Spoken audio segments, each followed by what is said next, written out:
as we go deeper and closer to you, God, allow us to lift our praises higher and louder than ever before, God. Because you are worthy, God. You are worthy.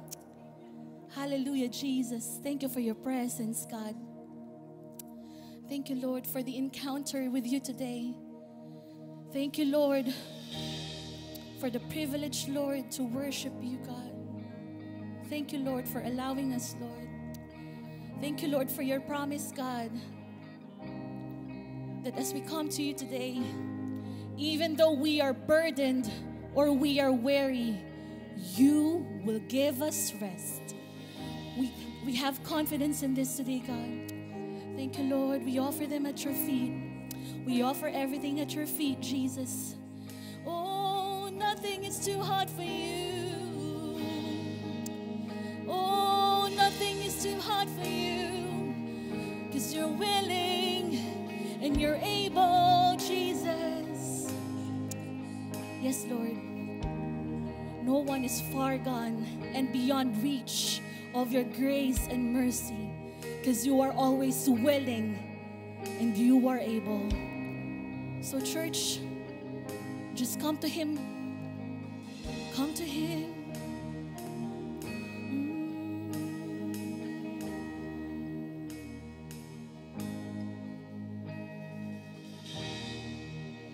Are you hurting and broken within?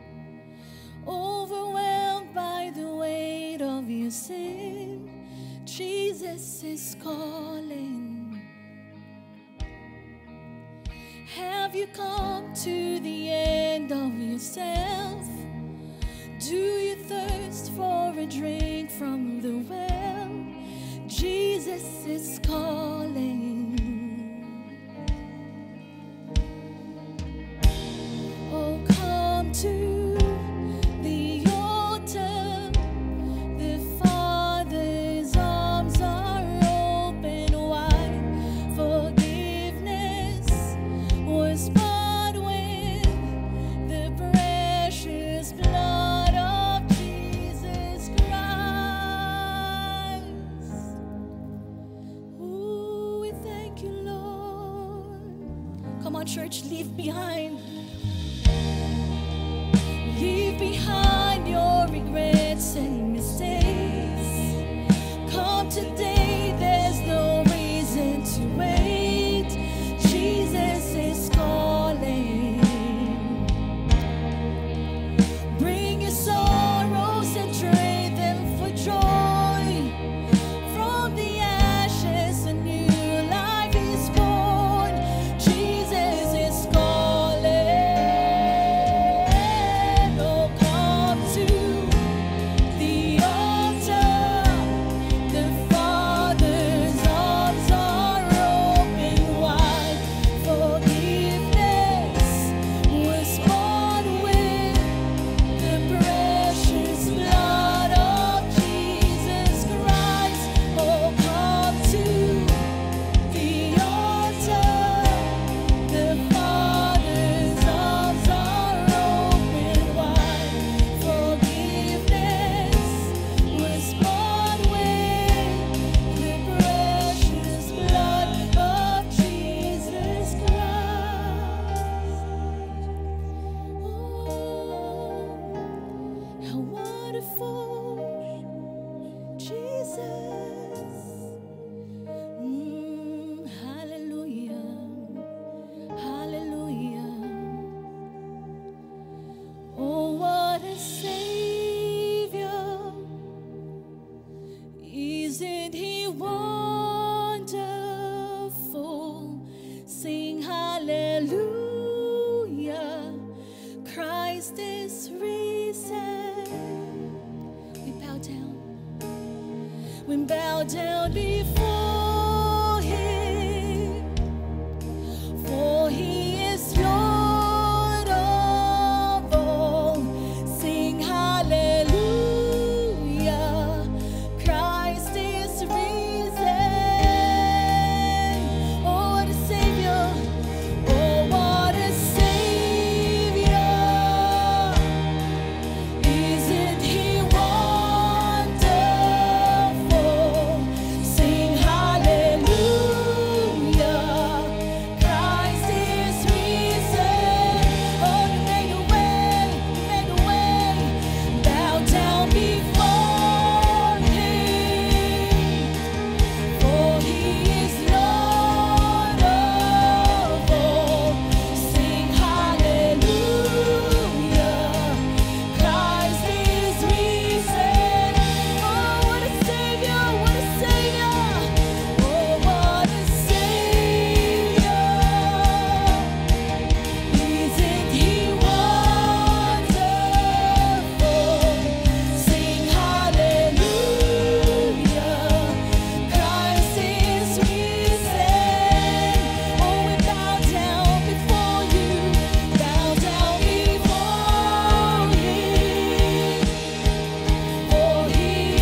to Jesus Christ, High King of heaven, my King forever.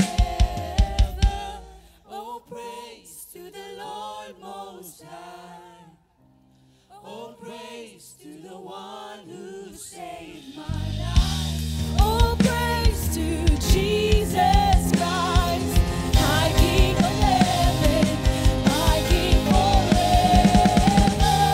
Puri sa taas-taasan, puri sa aking tagapagligtas.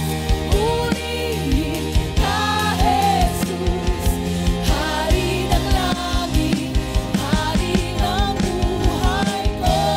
Puri sa kataas-taasan, puri sa aking tagapagligtas.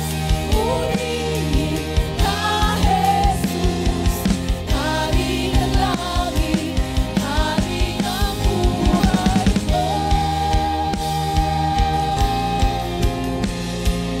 Hari ng langit, Harabakakakayanan ng buhay ko. Yes, God. Yes, Jesus. Hallelujah. Hallelujah, God. Hallelujah, Jesus. Hallelujah, Lord. Hari ng buhay ko. Yes, Lord. Yes, God. Hallelujah, Jesus. Hallelujah, Holy Spirit. Come on, church. Come as you are. Come to the Lord. The Lord delights in you. The Lord delights in your praise. The Lord delights in your worship. The Lord knows your pain. The Lord knows your struggle. The Lord knows you sin. But come as you are. The Lord delights in you. Yes, God. Yes, Jesus.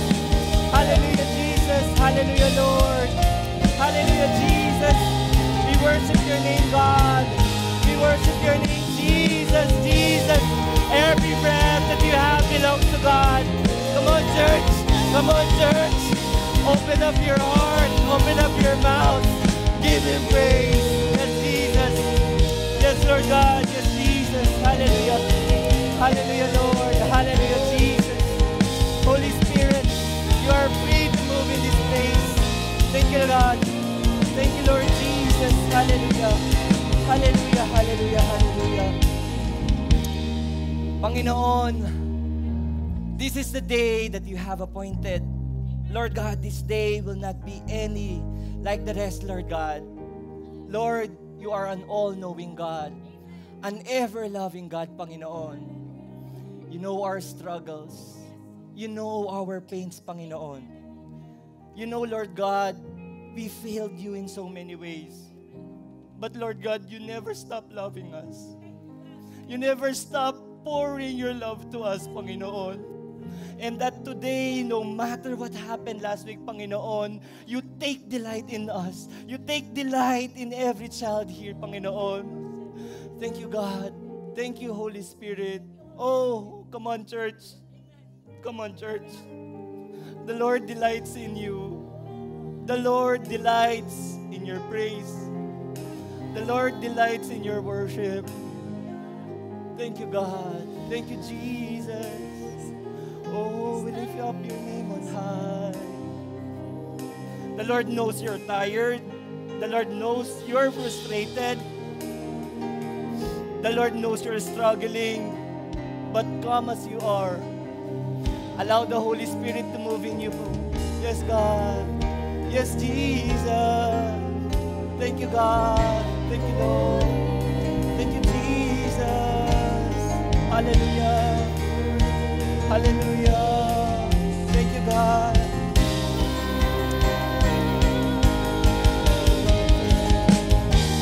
Puri sa kataas-taasan, puri sa aking tagapagligtas. Purihin ka, Jesus, Hari ng langit, Hari ng buhay ko. Puri sa kataas-taasan.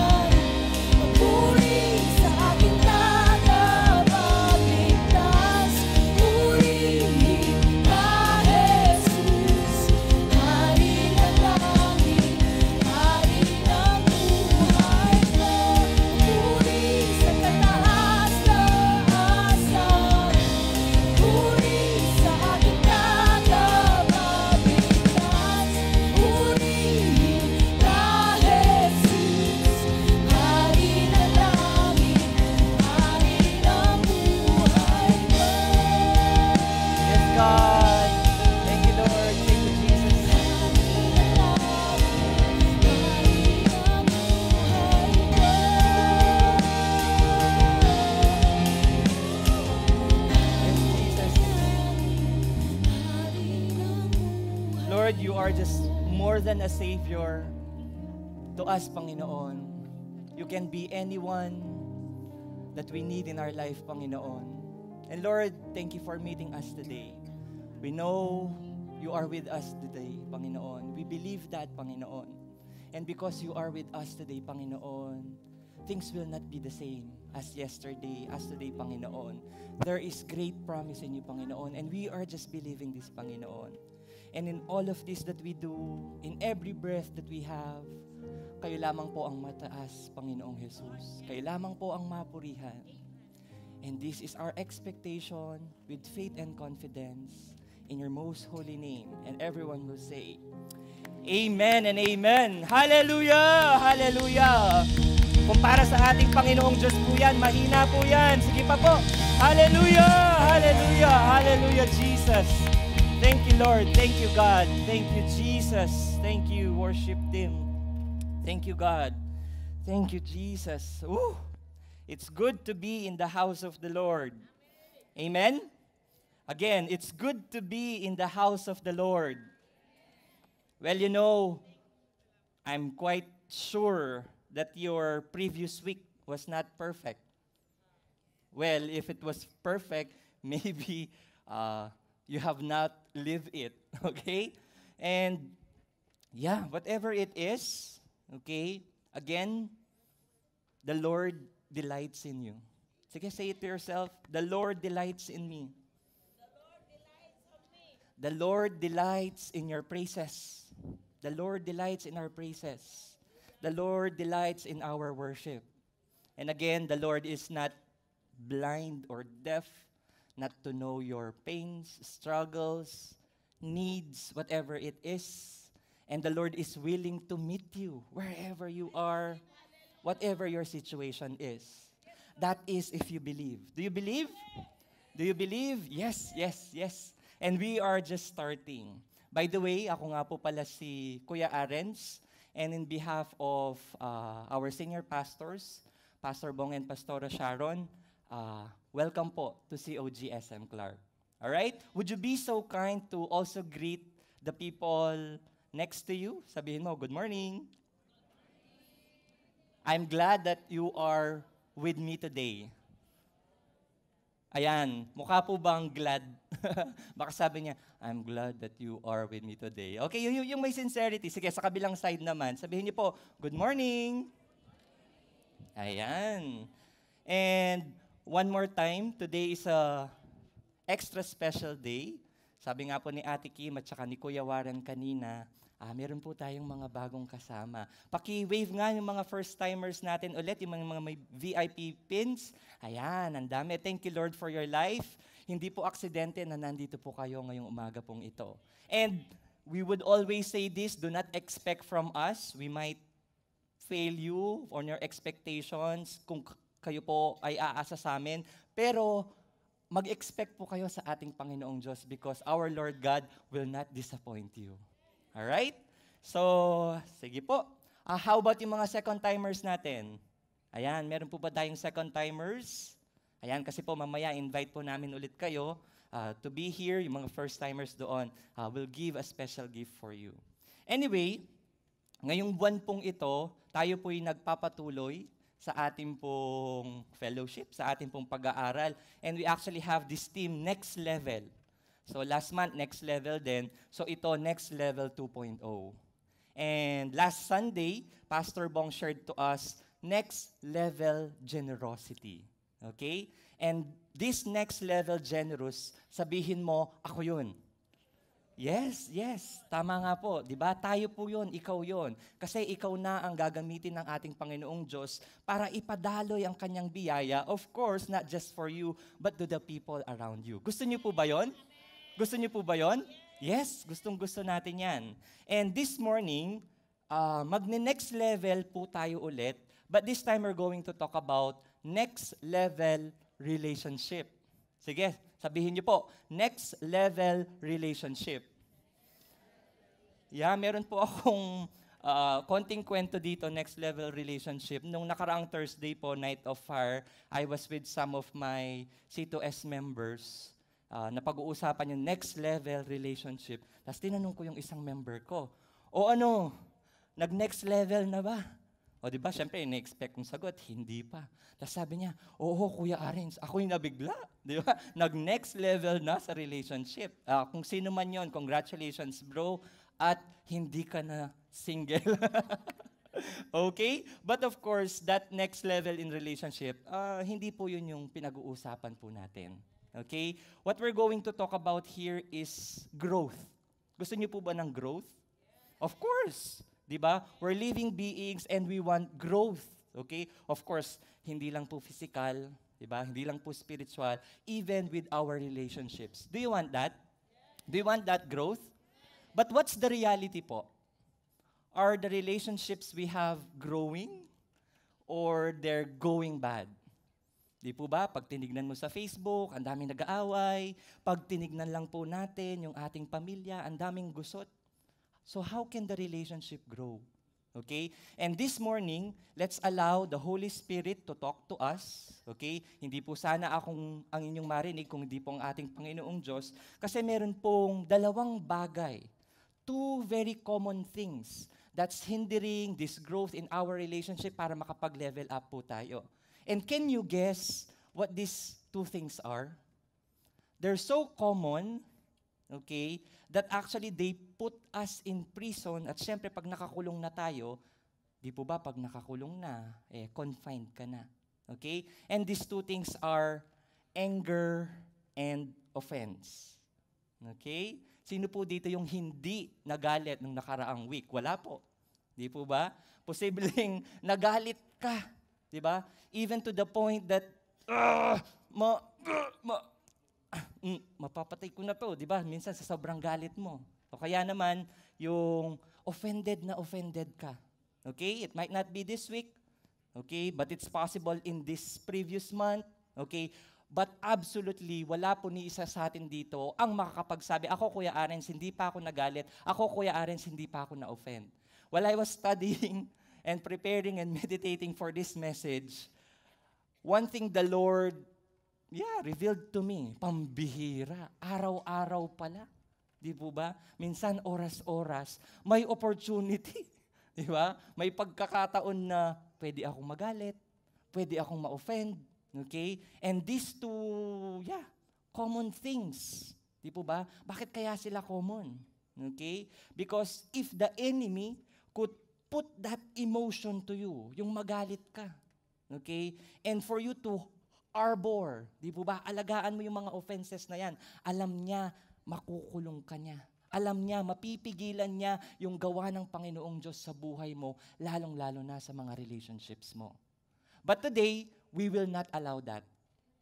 Are you with me, church? Today, we will not allow that. Are you going to allow it? With your family?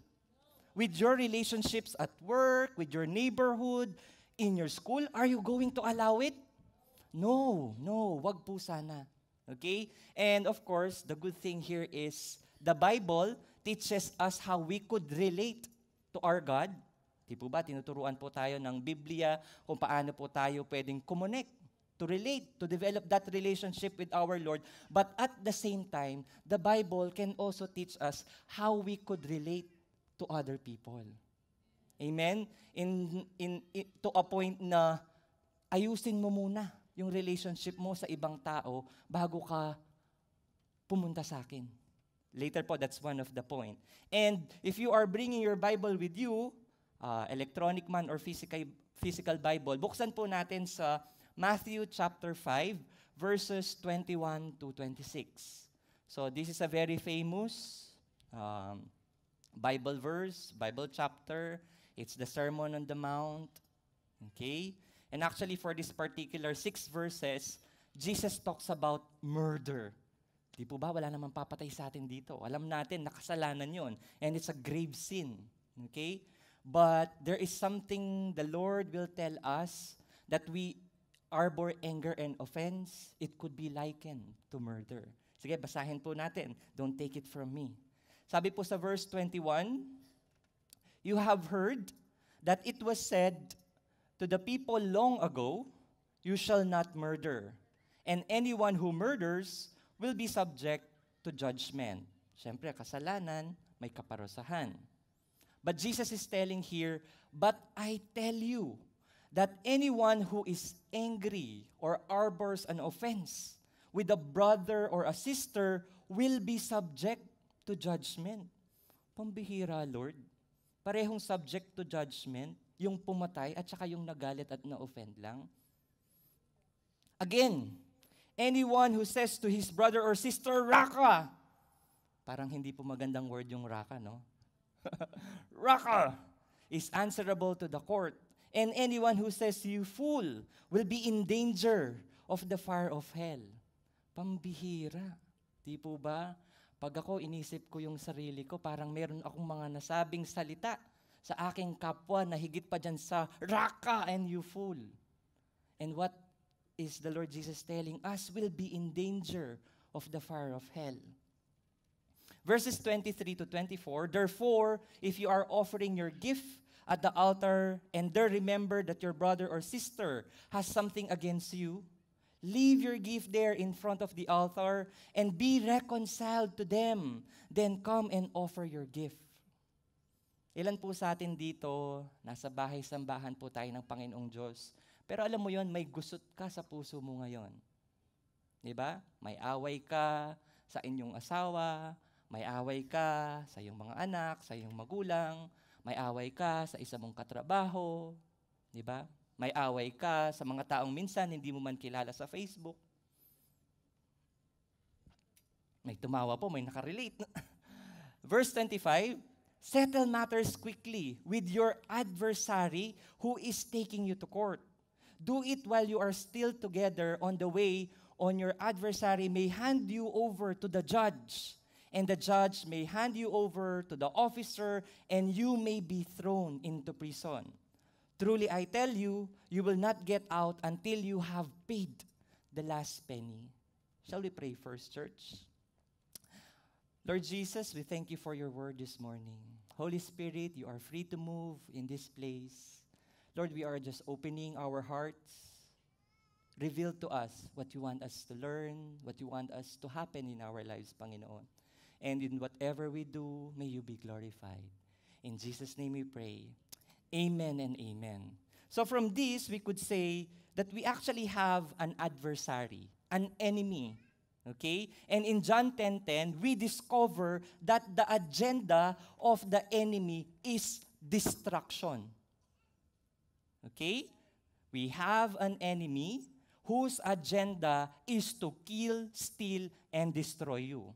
Masaya siya doon. Masaya niyang ginagawa ang mga bagay na yon. And of course, if this destruction will come one time, big time, of course, we will not allow it. Tama ba? You will not allow a thief na papasukin mo siya sa bahay mo, lalo na kung mukhang shady yan. Okay? However, that is not the tactic of the enemy. Okay? Hindi po yun yung kanyang strategy. Yes, his agenda is destruction, to destroy your relationships, and so his strategy is division. Kapag napaghiwalay ko ang mag-asawang to, sigurado disaster ang mangyayari sa kanilang dalawa at sa kanilang mga anak. Of course, he's trying to destroy the family. But of course, hindi niya gagawing agad-agad yan. Di ba? Ang gagawin ko, paghihiwalayin ko itong dalawang to. Kasi whatever God put together, let no man separate. Ay, ako isi-separate ko yan. Kasi pag yan separate, there's power in two eh. When 2 or 3 are gathered in the presence of Jesus, they're with Him. So kung magpaghihiwalay niya, ayan, di ba? Makakapanling lang na siya. And did you know that, yes, his strategy is division, pero yung tactics niya, anger and offense. And I'm not talking about here the big offenses, let's say in relationships, abuse or adultery. Hindi po yun. Okay? Hindi po yung mga malalaking offenses na yan. Those are not the offenses we're talking about here. We're talking about here the littlest and the smallest offenses. Okay? Yung tipong nung nag-asawa ka na, sa mga single, di ba? Yung ano lang, pagpindot lang ng toothpaste, di kayo magkasundo. Okay? We're talking about these offenses. O kaya naman yung, ano pa ba, yung mga maliliit na bagay lang. yung ikaw sanay kang magligpit, maayos, pero syempre, yung partner mo medyo hindi maayos. O di ba? Yung mga maliliit na bagay na yon. Those small things, the enemy will put the anger in you. Para ano? Di ba? Para yung offense maging a fence, maging bakod, to separate you, to divide you. Because when you are divided, Matthew 12:25, a house divided cannot stand against itself. And so, ayan na. Okay na yung distraction. And do we want this? Do we want this in our lives? Do we want this in our families? No, of course. Ayaw po natin yan. Di po ba? And patingin po nung nandito ngayon, pamilya po silang pumunta sa simbahan po ng ating Panginoong Diyos. Sige po, can you please raise your hand? Those who are here as a family, sige po, sige po. And let's praise the Lord for that one. Okay? Kasi po, it's only when we dedicate our families to our Lord Jesus Christ that we are really protected. Okay? And you might wonder, bakit kaya galit at offense ang gamit ng kalaban? Okay? Why is it the enemy's tactics is anger and offense? Because when you are angry and offended, this will block your vision. Di po ba? Meron tayong kasabihan sa Filipino, ay, nagdilim ang paningin ko. Di po ba? Kaya mo nagawa yun. And sometimes, these things na nagawa mo dahil nagdilim ang paningin mo could be as grave as killing someone. Di po ba? Sino pong nakaranas na yun? Yung biglang, wag na po kayo magtaas na kamay. Nagdilim lang ang paningin mo, tapos bigla mo nang nasaktan yung asawa mo, yung anak mo. May nasabi kang hindi maganda sa mga tao sa paligid mo. Meron kang na-comment. Di ba? Anger and offense. And it's possible that this offense, sabihin na natin hindi ikaw yung offender, you have harbored it long enough. Di po ba? Offended ka sa taong ito. Siyempre dahil offended ka, yung relationship mo sa taong ito, hindi yan lalago. And I know this is true. Okay? Kasi ako po mismo naging prisoner ng galit at offense.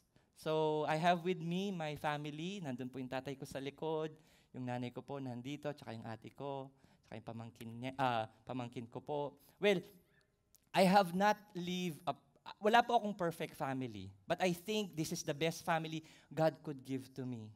So, to cut the long story, meron pong gusot sa aming pamilya noon. Actually, kung ako lang po, bata pa po ako noon, hindi ko po naintindihan lahat. Okay? I did not understand the pain na posibleng dapat maramdaman ko noon, but what I did understand, yung sakit po na nararanasan ng nanay ko. And why is this happening? Because of this. Because of that. Okay? And so, ano pa po ako nun? Bata, grade school po yata. To the point na nagtatrabaho na po ako, yung galit na yon nandyan pa. Actually, nagsumikap po ako sa buhay, di ba? Para ipakita ko na, kaya ko kahit wala ka. Okay? Ganun po katagal. High school, nag-college po ako, nagtatrabaho na ako, siguro mga 2 to 3 years, nandun pa rin yung galit na yun.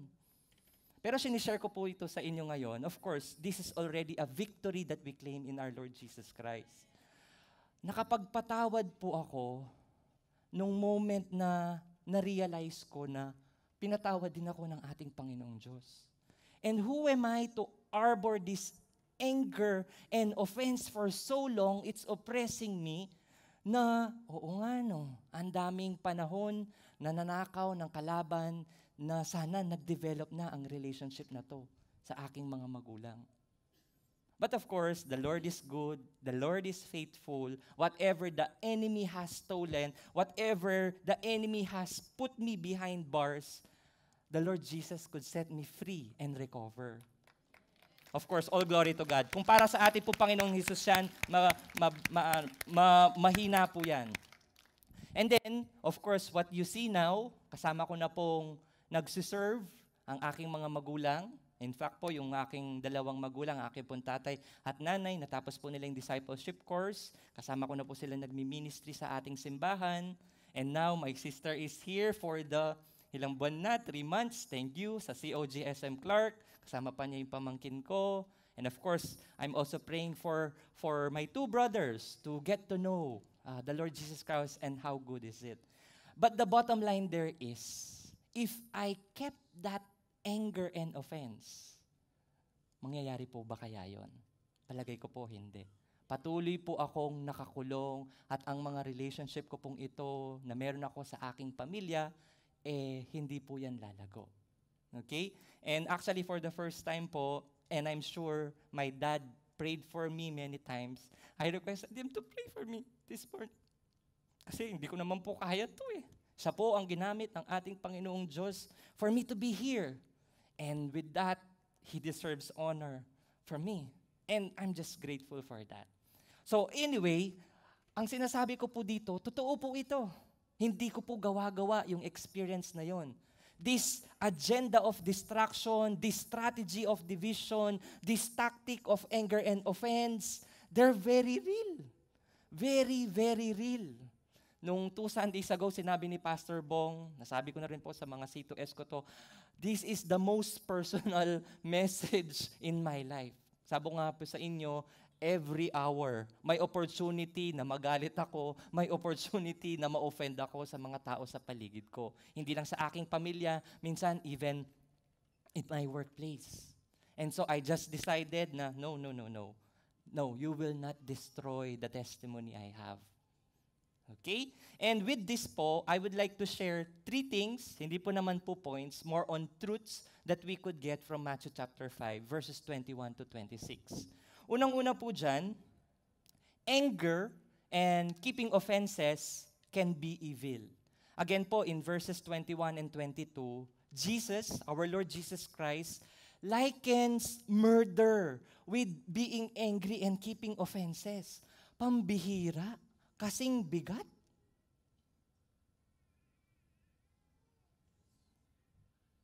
Siyempre, hindi naman po tayo papatay ng tao. Alam natin, kasalanan yun.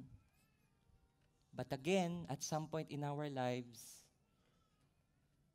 di ba? We were so angry, our vision is blocked. We're able to say some not good things about the people around us or even to the people we love. So, why anger and keeping offenses can be evil? So, tingnan po natin. Yung murder po kasi, it's a physical violation to what God created in His image.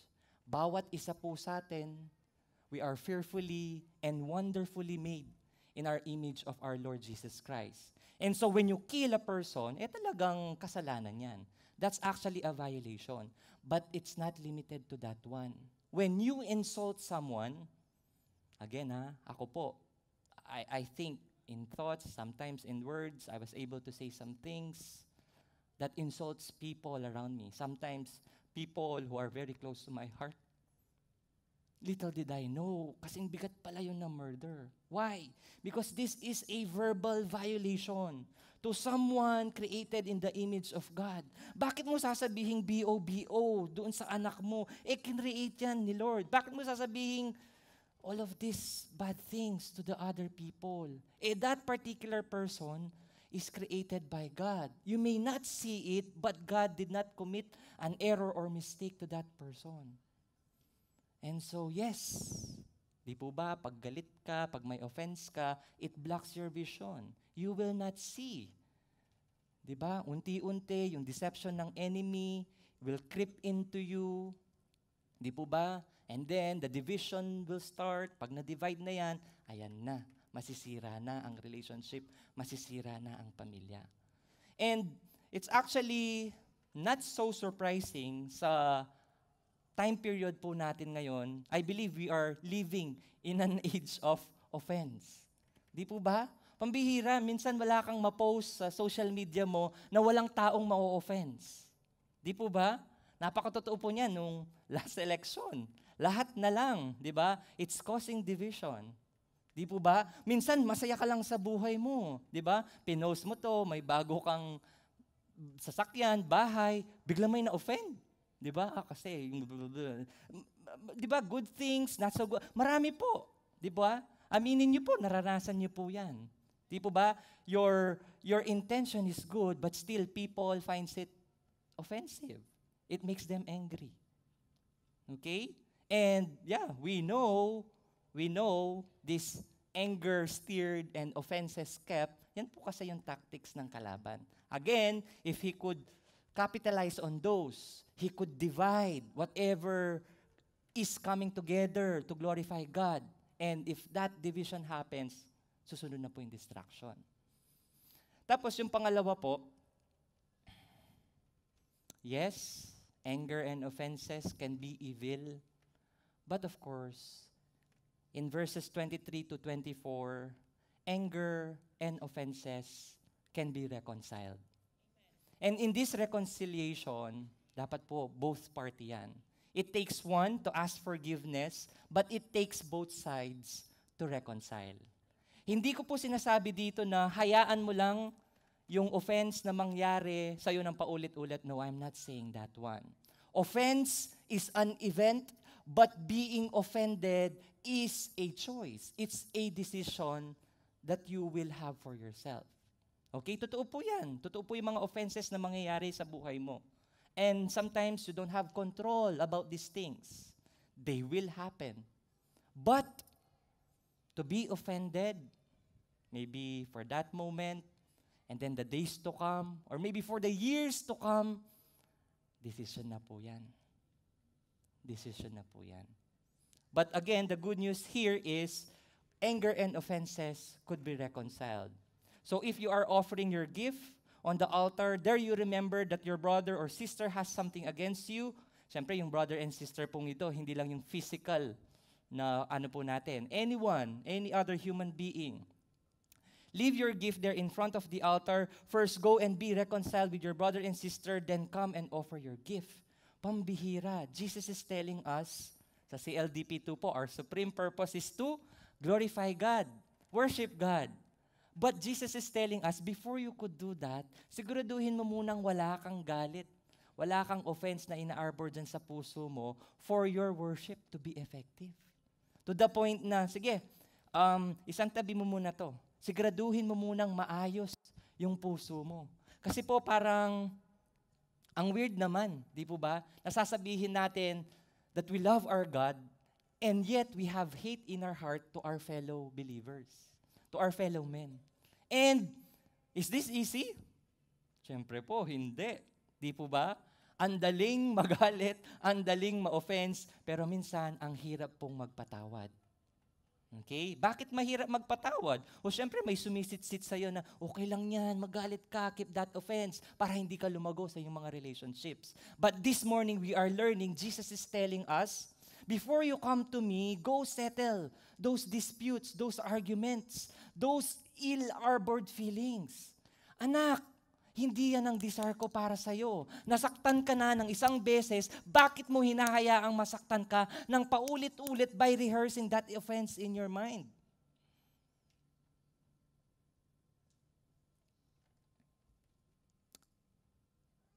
It doesn't have to end that way. There is hope and even an expectation that anger and offenses could be reconciled between others. Can you please close your eyes at this point? I'm so sorry, but this is what the Lord is telling us. All of us, you have harbored that anger, that offense for a long time. The world would say, you have all the right to feel that. Ikaw ang inagrabyado eh. But, you know, that anger and offense had kept you in prison for some time, for some years, and the Lord wants you free. It's so difficult to forgive if you don't know that you are forgiven. Siguro po kung meron pong supreme being, if there's a being in our universe who deserves to be angry and offended, That's Jesus. That's our Lord. But even if we offended Him, even if He has reasons to be angry with us, hindi po niya ginawa yun. He forgave you. He forgave us. He loved you. He blessed you instead. The moment you realize that truth, I think yun po yung susi. Para po tayo makapagpatawad, para po tayo makapag-reconcile, at para po ma-recover, ma-restore ang mga relationships pong ito. Sige po. If you remembered some people, later, we have an opportunity to release forgiveness. But please remember that we are forgiven first. And it is only through the Holy Spirit working in you that we'll be able to do that. Again, nakita po natin sa video po natin, love God, love people. This is what Church of God, SM Clark is all about. And let's just be true to it. Okay? Whoever made you angry, whoever offended you, in the name of the Lord Jesus Christ, through the power of the Holy Spirit working in you, drop the offense. Release forgiveness. Because if you don't, yung pangatlo po, anger and keeping offenses can have consequences. Again, consequences that you could experience while you are still on the planet or even eternal consequences. Kaya nga po sinasabi ng ating Panginoong Jesus sa verses 25 and 26, reach a settlement quickly with your adversary while you're on the way with him to the court, or your adversary will hand you over to the judge, and the judge to the officer, and you will be thrown into prison. Yun po yung gusto ng kalaban, nandun ka sa kulungan na yun. Truly I tell you, you will never get out of there until you have paid the last penny. So, sinasabi po dito, there is a judge, could be an earthly judge or the ultimate judge, our God, who will examine our hearts. And if found guilty, syempre po, may punishment yan. Who are we not to forgive if we are already forgiven by the Lord Jesus Christ? And mas madali po kasi to make things right now while we have the opportunity. Alam mo yun, galit ka sa magulang mo dahil ganito. Diba? Tapos nung nawala na, doon ka umiiyak. Wag naman po sana. Don't leave those regrets. Siguro po, to understand the last point better, alam mo yon, in a team, sabihin na po nating high school varsity team, basketball team, di ba, may gusot ka sa ibang ka-team mo. Di ba, pag may gusot, paano yung laro nyo? Malamang maapektuhan yan. Malamang hindi maganda yan. To the point na pag yan, umabot sa coach ninyo, anong mga possible consequences? Di ba? One is mapagalitan kayo, pero baka worse, di ba? Maalis ka sa team na yon. The same is true with whatever anger or offenses we have in the groups that we are belonging. And each of us, we belong to a family. We belong to a family. Even this church family, the enemy is working. Di po ba? Minsan, pinakamadaling ma-offense pa mga Kristiyano. Di po ba? Meron lang hindi nasabing maganda si pastor, maybe out of love or discipline. Talagang they would not take it positively. But again, it's not their fault. There's an enemy blinding them. But now that we are aware, I hope we do not allow it. I hope we do not allow it. Actually po, for the past 2 weeks, talaga pong kitang-kita ko, damang-dama ko, na si Taning nagtatrabaho para hindi mangyari ang nangyayari po ngayon. But every time I do, no. You will not allow. I will not allow. I will not allow it to myself. Thankfully, Kat did not allow it to herself. Pero kaninang umaga lang po, pambihira. Hindi siya makagawa sa aming dalawang mag-asawa. Sinubukan niyang gumawa sa aming mga anak. Si YY po, biglang ayaw maggatas. Di po ba? O syempre, pag hindi na naggatas, mas-stress. Yung rush ng morning could lead us to those bad tempers. Tapos nung maliligo si Zion, sabi po niya, Daddy, I'm not feeling well. Weakness ko yan. Di po ba? Ang bilis kong maging emotional, ang bilis kong matrigger pag ganyan. Di po ba? But I just stand my faith and believe. No. Not today, not ever. Not today, not ever. Thank you, Lord. Thank you, God. O yun, so, di po ba, ang dami po nating trigger para magalit. Di po ba? Ang dami po nating trigger para ma-offend. Pero thank you, Lord. Meron po palang opposite or antonym ang trigger. Okay? And this word is glimmer. Okay? And why is trigger not so good? Di po ba? Yung baril, pag na-trigger na yan, may possibility pumatay yan. Every time we allow that trigger to be angry, every time we allow that trigger to be offended, there's a possibility of someone dying. Maybe not physically. And so, aware ka na sa mga triggers na yan. Huwag ka mag-focus sa mga yon. Focus ka ngayon to glimmers. Ano ba tong glimmers na to? Sabi niya, glimmers are small moments that spark joy and peace.